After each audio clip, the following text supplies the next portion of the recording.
1973 June மாதம் 26 UNESCO நிறுவனம், United Nations ஐநா சபையினுடைய அந்த நிறுவனம், கல்வி இவற்றுக்கெல்லாம் அங்கீகாரம் தருகின்ற அந்த நிறுவனம் தந்தை பெரியாருக்கு பாராட்டு தெரிவிக்கின்ற பொழுது, prophet of a new age, புத்துலக சிற்பி, தீர்க்கதரிசி என்றும் சிலர் சொல்வார்கள். நான் புத்துலக சிற்பி, prophet of a new age அப்படி சொல்லிவிட்டு அவர் சாக்ரட்டிஸ் ஆஃப் சவுத் ஏசியா, தெற்கு ஆசியாவினுடைய சாக்ரட்டிஸ். சாதாரண வார்த்தையா இது? யுனெஸ்கோ சொல்லுகிறது, யுனைடெட் நேஷன் சொல்லுகிறது, சாக்ரட்டிஸ் ஆஃப் சவுத் ஏசியா, தெற்கு ஆசியாவினுடைய Socrates, father of the social reform movement, சமூக சீர்திருத்த அமைப்பினுடைய தந்தை,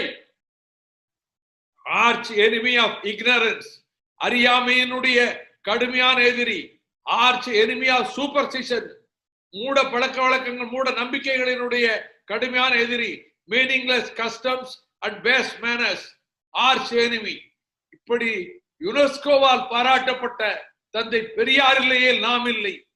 இன்றைக்கு ஒடுக்கப்பட்ட பிற்படுத்தப்பட்ட மக்கள் இன்றைக்கு பதவிகளிலே வர முடிகிறது, படிக்க முடிகிறது, கலெக்டராக முடிகிறது, எஸ்பி ஆக முடிகிறது, அமைச்சராக முடிகிறது, விஞ்ஞானியாக முடிகிறது. எல்லா துறைக்கும் தந்தை பெரியார் போட்டுக் கொடுத்த அந்த அடித்தளம் தான் இந்த சமூக நீதி அடித்தளம். எல்லோரும் அவரை திட்டுகின்றவர்களும் கூட, காவி எடுத்து காவி வண்ணத்தை தூக்கி கொண்டு போனானே அவன் குடும்பத்திலே கூட, அவர்களெல்லாம் சமுதாயத்திலே ஒரு அங்கீகாரத்தை பெறுவதற்கு தந்தை பெரியார் தான் பாடுபட்டார். இந்த தந்தை பெரியார் அவர்களை இழிவுபடுத்தாமல் ஒரு காலம் அது நடக்காது. சாக்ரட்டிஸையோ கலீலியோவை யாரும் இழிவுபடுத்த முடியவில்லை, கோப்பர்னிக்கஸை யாரும் இழிவுபடுத்த முடியவில்லை, புருனோவை தீயிலே எடுத்து எரித்து கொண்டார்கள், ஆனால் புருனோவினுடைய கருத்துக்களை மறுக்க முடியவில்லை. அதை போல சாக்ரட்டிஸ் விஷம் கொடுத்து கொல்லப்பட்டார், ஆனால் சாக்ரட்டிஸுடைய கருத்துக்கள் நிற்கின்றன.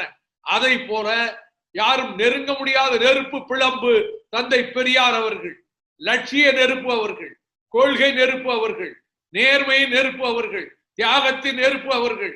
அந்த நெருப்பின் பக்கம் எவரும் நெருங்க முடியாது, வாலாற்றினால் அப்படியே சுருண்டு சாம்பலாகி போய் விடுவார்கள் என்று நான் தெரிவித்துக் கொள்ள கடமைப்பட்டிருக்கின்றேன்.